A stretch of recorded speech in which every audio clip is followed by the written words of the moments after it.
talk about a subject that is painful, and it will be painful, no doubt, for some people, particularly in the room, as we look at one of, if not the most visceral and stomach-churning passages in the entire Scriptures. Before we get there, though, a little bit of light relief. We are in a series that we've called the Bethlehem story. And we're talking about how the occurrences and appearances of Bethlehem in the Bible, the town of Bethlehem, that we sing about in our carols and that Jesus was born in. We are talking about how the themes of the values, the things that go on in Bethlehem, how that shapes the very heart of who the Bethlehem people are meant to be. It's meant to be like spiritual DNA that runs in us.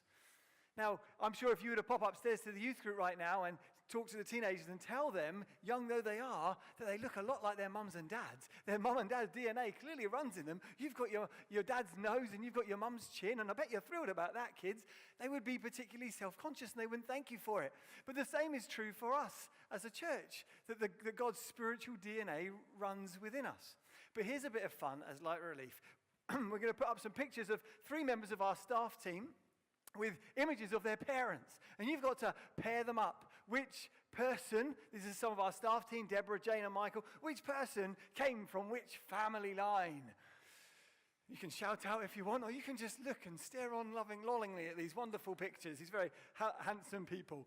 I said longingly, that's a weird word to say, stare at these pictures longingly. Anyway, okay, let's move to the next one. Here we go. This is them, Deborah's dad and Michael's dad and Jane's mum. By the way, look at how similar Michael looks to his dad. Wow, I'm sure he'd be thrilled if you remind him of that. You look a lot like your dad, Michael. That's true, isn't it? All right, we can take that away. Now, in all true sons and daughters of Christ, his spiritual DNA, by the presence of the Spirit within us, runs throughout us. And as we see Christ, a descendant from and born in the place of Bethlehem, he is a true son of Bethlehem. And actually, true sons and daughters of Bethlehem represent Bethlehem to some degree. In Bethlehem, outsiders are shown hospitality, and the disenfranchised are treated with value and honor. And that reality is brought into stark contrast, or stark reality by a stark contrast with, as I said, one of the most stomach-churning episodes in the entire Scriptures that results in a civil war and the death of 70,000 people. So, with that in mind, we're going to read from the book of Judges, and we'll start in chapter 19 and read verses 1 to 15 to begin.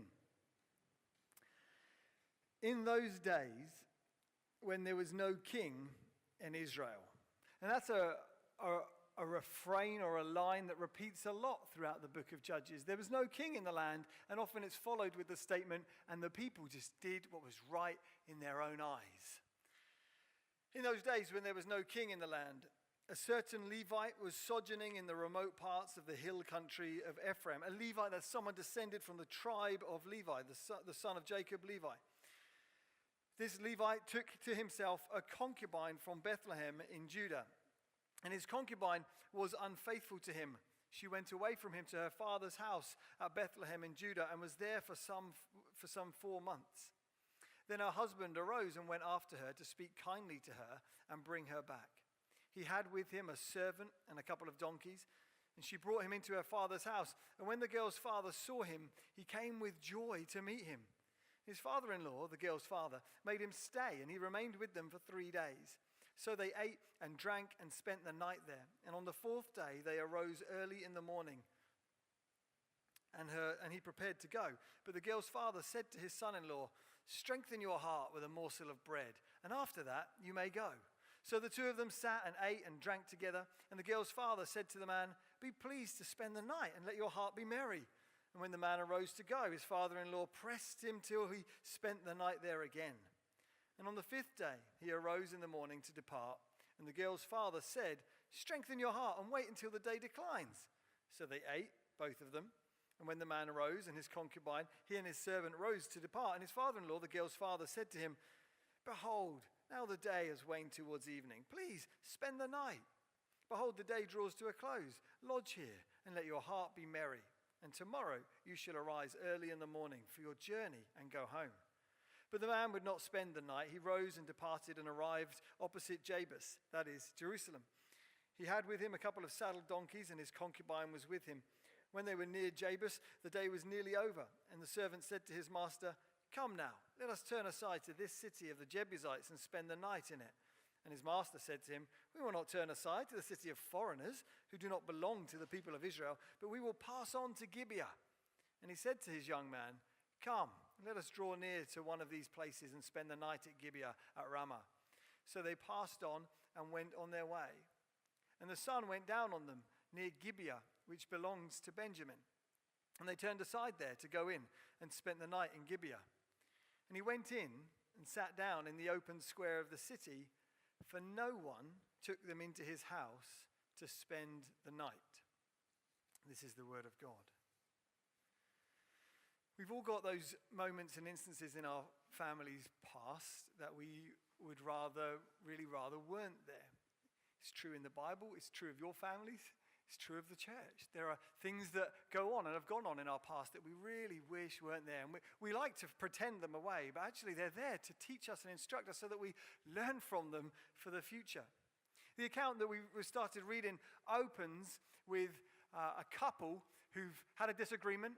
His wife, or his concubine being a term for an elevated mistress or a second-class wife in the culture. Likely, the fact that she's called concubine and wife is a sign that perhaps her father was poor and didn't have the money to pay for a full bride price, and so she's a second-class wife, but wife nonetheless.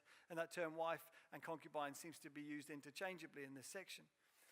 But having had this disagreement, she leaves him. We're told that she's unfaithful to him and returns to her father.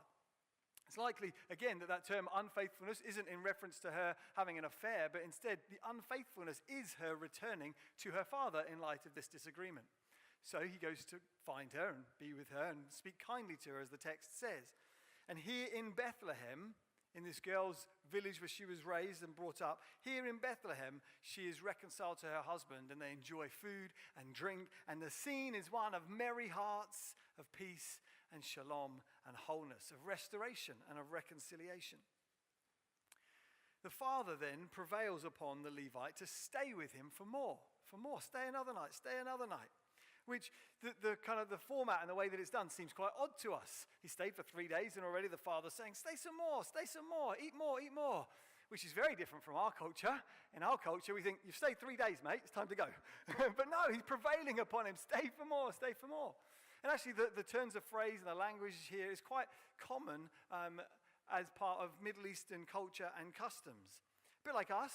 When you phone someone, maybe you want something from the individual, you want to talk to them about something, you don't start with the thing you want to talk about, you start with general chit-chat. How's your family? How's your day been? Hope you're doing well. And then when you feel like it's appropriate, you say, anyway, the reason I called is, obviously to say hello, but also to ask if I can borrow X, Y, or Z. That's how it works in our culture. It's a turn of phrase. It's a social custom that if we don't do it, we're considered rude. So it is in this culture. He's prevailing upon him.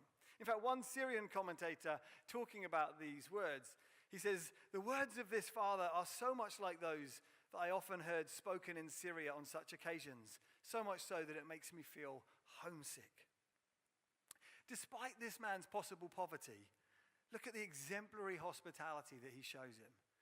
It was custom to offer your guests 3 days at least, but he offers him 5 days worth of hospitality. He goes above and beyond. He's generous, which more than makes up for the shame that the disagreement and the wife returning, more than makes up for the shame of his daughter and the unfaithfulness of her in leaving her husband. And then when he eventually does send them on their way, he sends them on their way with bread in their backpacks. We read about that in verse 19. Bethlehem, which is a word that means house of bread, Bethlehem, ever the house of bread, behaves honorably in welcoming those from outside, in showing them hospitality and generosity. One writer says that in the Bible, as in many cultures today, hospitality is an index of godliness. And this son of Bethlehem demonstrates superb hospitality. Then the narrative turns up the volume on Bethlehem's generosity by contrasting it and setting it alongside the neglect of Gibeah. Gibeah, a town, we're told, part of the region of the tribe of Benjamin, who we met last week. Now, in going to Gibeah, they deliberately avoid the town of the Jebusites, thinking to themselves, we've got much more chance of a bed for the night in a town of our own kinsmen than we do in the town of foreigners. It's what you'd expect to happen, wasn't it? And so they find themselves in Gibeah of Benjamin. And Benjamin, as we saw last week, Benjamin, as he was being born, the labor was so hard for Rachel, his mother, that she died giving birth to him. And as she was giving birth to him, she pronounced his name and said, let him be son of my sorrow, Ben-Oni. But his father, thinking he knew better, said, no. Call him Benjamin, son of my right hand, son of my strength. And that's what his name becomes. Well, Jacob, by the end of his life, had seen that Rachel, his mother, knew his son more than he did. In fact, at the end of his life, Jacob gathers all of his sons around him and he prays different blessings over them and prophesying about their futures. And when he comes to Benjamin, he prays this. He says, Benjamin is a ravenous wolf. The more he devours, the more he desires. Which isn't the greatest of blessing to receive from your father before he dies, carrying that around with you. The last words that my dad told me were, I was a wolf and I devour and I never full and I'm not the nicest of people. And yet that becomes an emblem, the wolf, an emblem of Benjamin, which, as we all see soon, is quite fitting for the town of Gibeah. The Levite, his servant, and his wife, they sit in the town square. No one's offered them hospitality. It's not like Bethlehem. And they get ready to spend the night in the open, exposed to the elements and to animals. Something's not right. Something's not right in the way that this ends. No one took them into his house, it says in verse 15. What does it remind you of? A scene of some strangers settling in the town square as the evening draws to a close? Well, for students and readers of the Bible, it will remind us instantly of Lot in the town of Sodom, who again was shown no hospitality. Minor chords in the scene begin to play. The scene becomes slightly eerie as darkness creeps in. There's a foreboding in the air, and we begin to predict, based on what happened to Lot, some of the horror that's to come.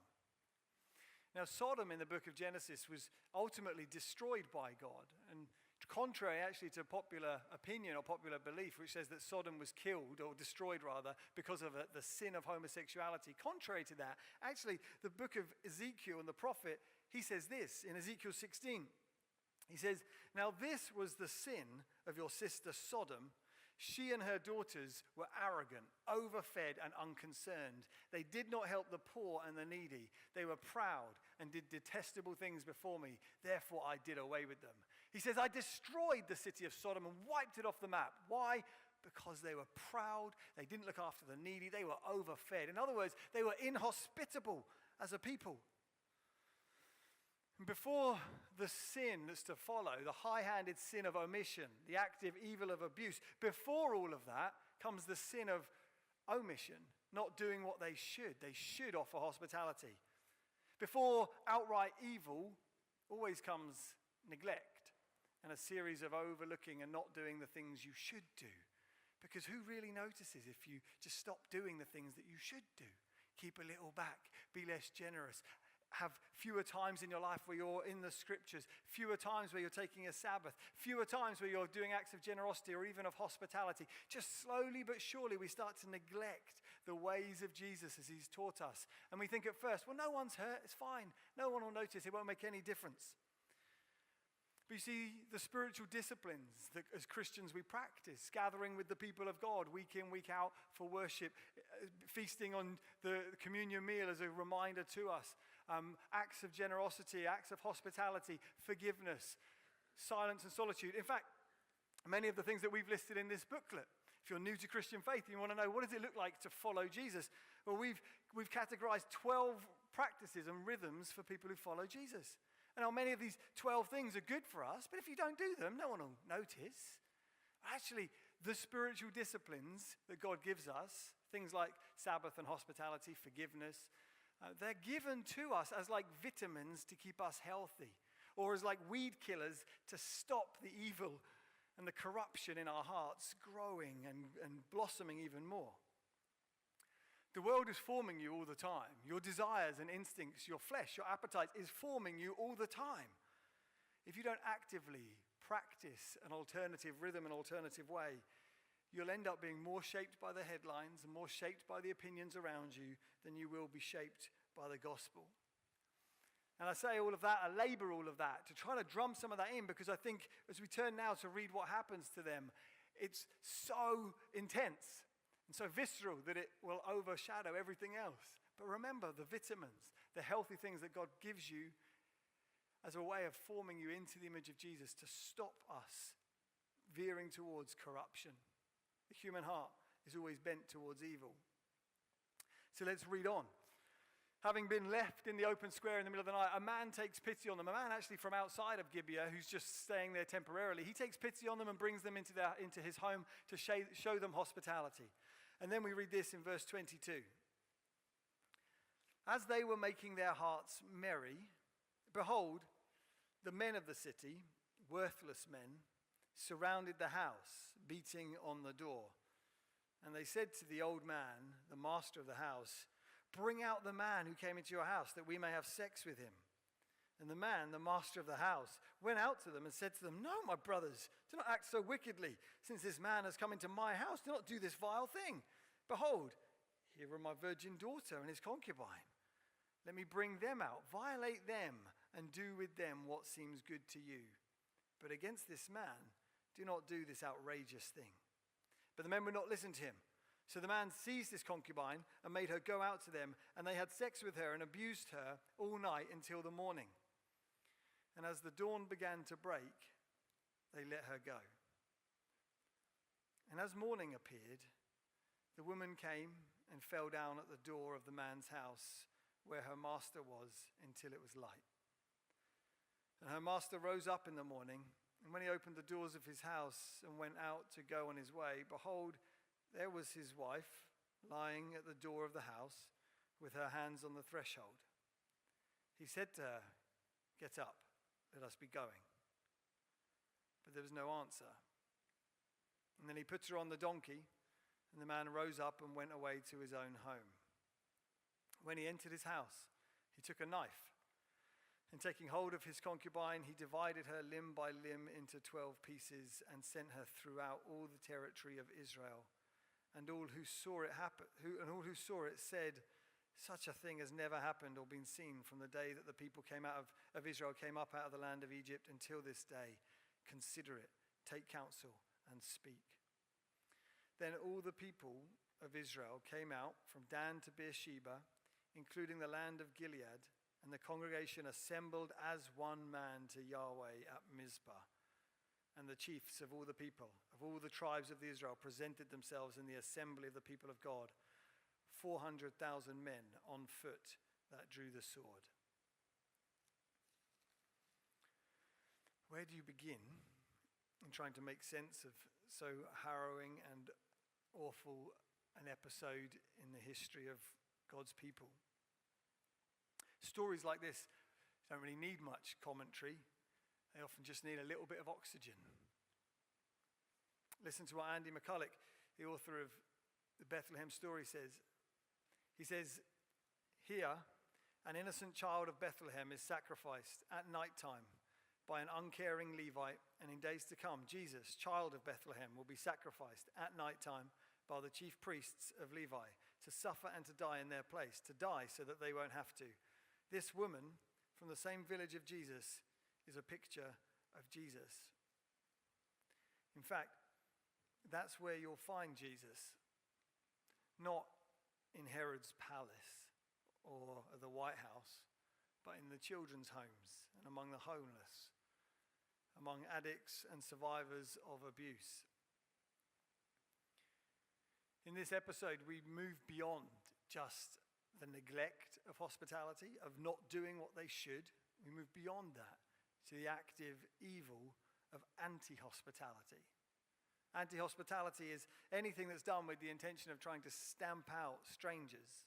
Racist attacks, lynchings, pogroms, the Holocaust, and a highly restrictive immigration policies. All of them are manifestations of anti-hospitality that seeks to destroy the other. ultimately that's what rape is and what rape does. It's about dominance and it's about humiliation and almost nothing at all to do with desire. That's why at first the men try to violate the male guests before the female ones, because they want to send a message of humiliation, of subjugation. They want to say, we will show you who's boss. As we said earlier, Benjamin's sigil is that of a wolf.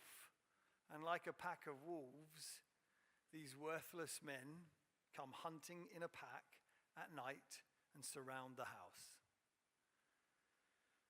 They gang rape his concubine and they leave her for dead. And actually, as she dies, she does so with one hand on the threshold of the house, we're told, as a way of legally indicting those inside the home as well. How dare they feed me to the wolves?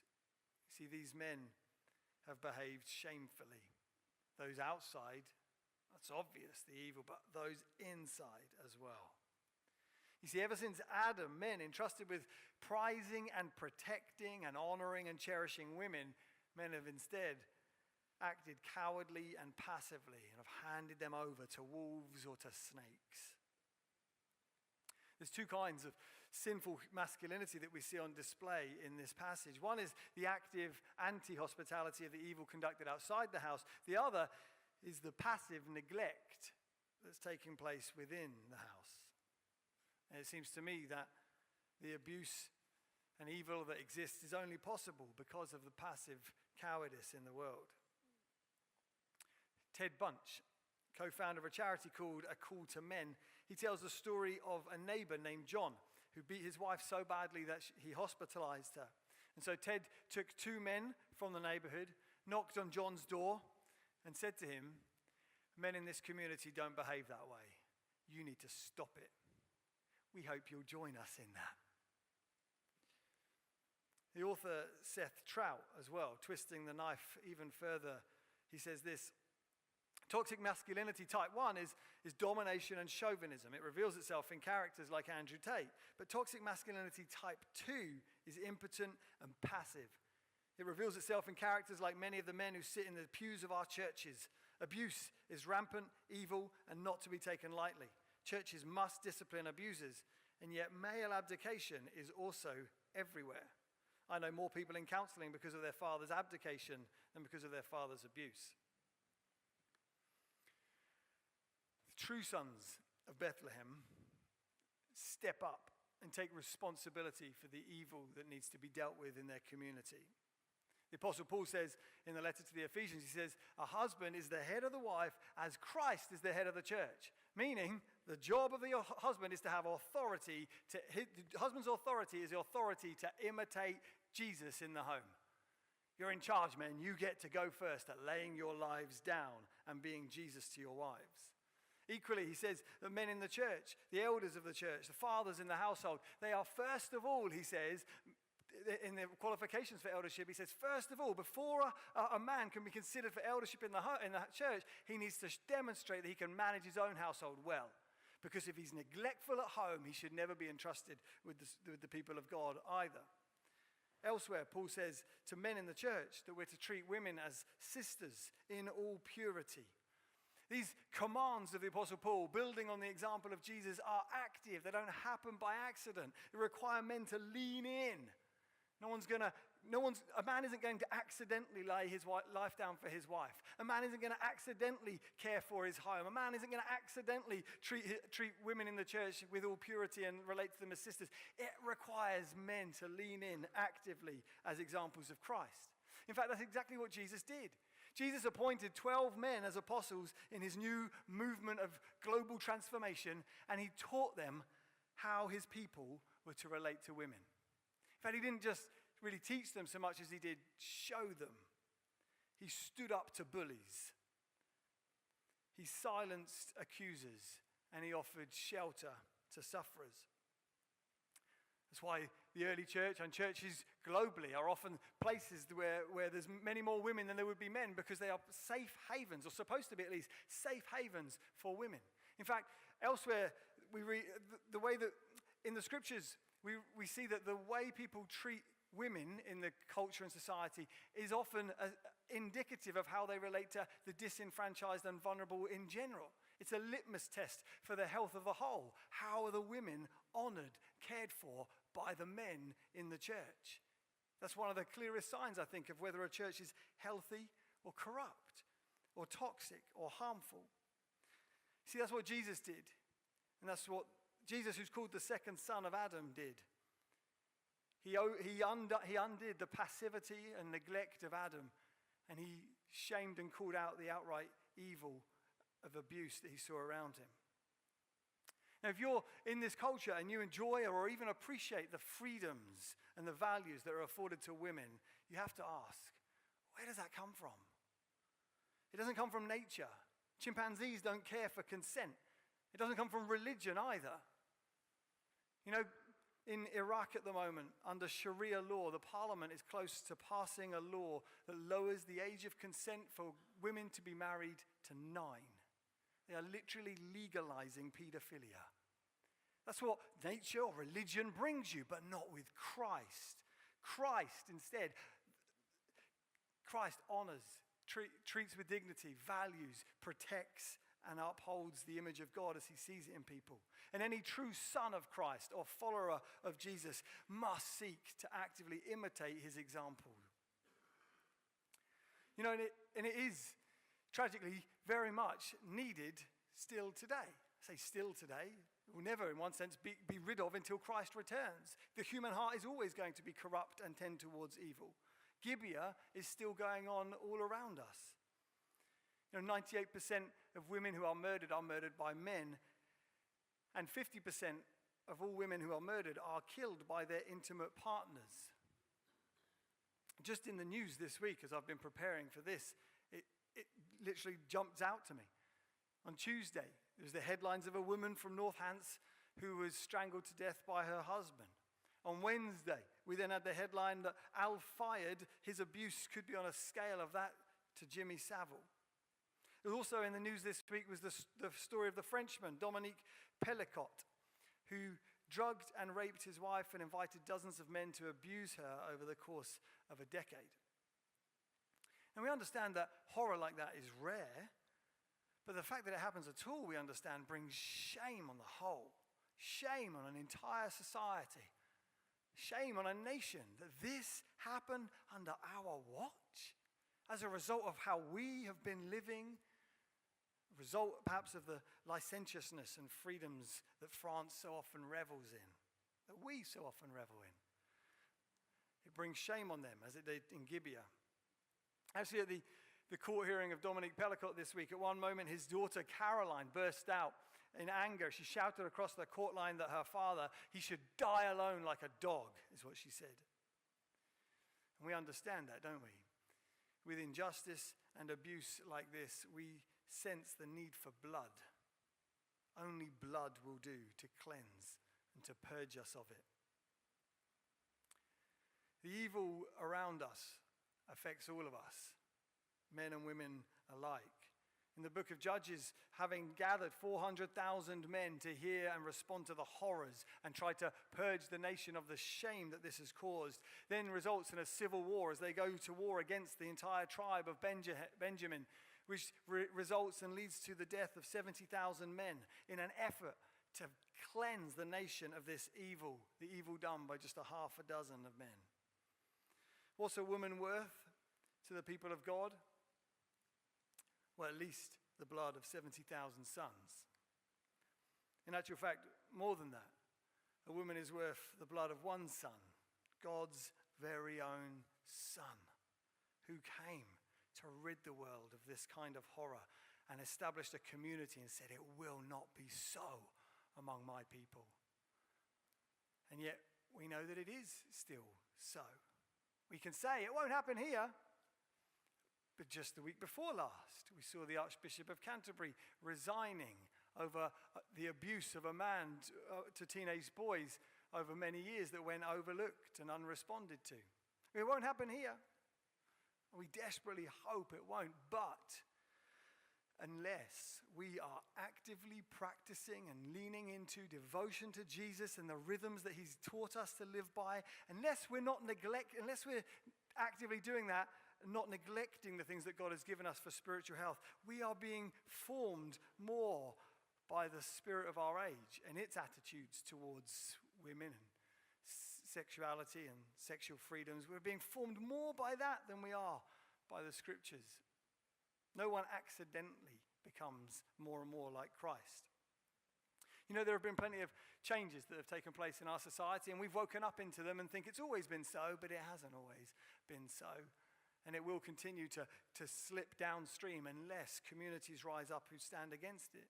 In our culture, we're seeing the further atomization and individualization, the isolation of people from one another. We're seeing an increase in male loneliness and isolation, the impotence of men more and more to stand up and to do anything about the problems they see. We've seen the normalizing of porn, much of which is very aggressive pornography. You know, it used to be that you'd get fired or lose your job for viewing porn. Now, we just say, you need some accountability. That's how things have changed over the past 20, 30 years. We've seen the rise of hookup culture and the common observation that among those who work with young adults, that increasingly we see a generation of young men growing up who lack assertiveness, who are quiet and avoid taking any responsibility and initiative. This current could carry us away. Mary Harrington, the author of the book Feminism Against Progress, she says this: between 1989 and 2010, there were 3 reported mass killings attributed to the hatred of women. There have been 12 since then. Our society is becoming less like Bethlehem and more like Gibeah. Only we don't have the institutions, the social institutions anymore, to push it back. That's why the church is so essential to the society and to the world around us. The church is capable of doing it differently because we have a king. And we don't just do what's right in our own eyes. We receive instructions and marching orders and rhythms for life from him that roots out the evil, that pulls up the weeds from our hearts, that forces us to pursue an alternative way through the world. That's what Christ does.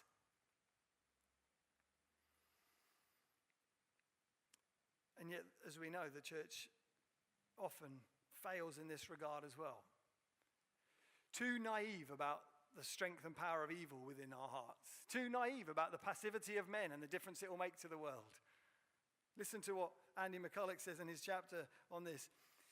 He says, as the Christian church, we too have our own responsibility to take for our reprehensible back catalogue of religiously endorsed anti-hospitality. The church has often tragically led the way in anti-Semitism, disgracefully discriminating against Jewish minorities in Christian nations. The British church reacted poorly to the arrival of the Windrush generation from the Caribbean between 1948 and 1971, not welcoming newly arriving believers into the established church. A large proportion of the South African church was associated with the discriminatory policies of apartheid. We must ensure that the biblical emphasis on hospitality as an index of godliness is upheld, and that the shamefulness of anti-hospitality in all its manifestations is exposed. The shamefulness of abuse, the shamefulness of the widespread objectification of women, the shamefulness that can go on where men just turn a blind eye. We started this message by considering our own family likeness, pictures of people's parents and how they look like them. Well, that happens whether you like it or not. But being formed into the image of Christ, you've got the Spirit in you, but for the Spirit's DNA to take effect into your life and change you and transform you requires active participation with the Spirit, partnership with the gospel in your life, belonging to a community of believers, grabbing hold of books like this in friendships and saying, help me. We must not neglect what Jesus has called us to do and be, so that we can become and be a haven of safety where evil can't exist among us, because instantly light hits it and burns it up. Whenever there's abuse or even hints of abuse, people know about it because people know in this community, we don't behave like that. You need to stop it.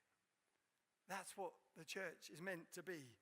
And by the grace of God and with the Spirit of God working through us, through the Word of God renewing us, there's no reason why God can't do that. Create a city of light within the wider city of the world around us. We're going to finish and respond together now by coming to Jesus, whom God gave us as the bread of life. Jesus, born in the town of bread, comes to nourish us, comes to heal us, comes to forgive us for neglect, passivity, abuse, comes to cleanse us from shame, comes to heal us from past hurts. And he does that, first of all, by feeding us with himself. You know, Jesus came not to offer bread to the world and make everything fine and provide for everyone's needs, but he came to be bread. He gave himself so that day after day after day you can feed spiritually on him, and he can renew your mind, drive out hardness and cynicism, root out evil wherever it is, and make you brand new.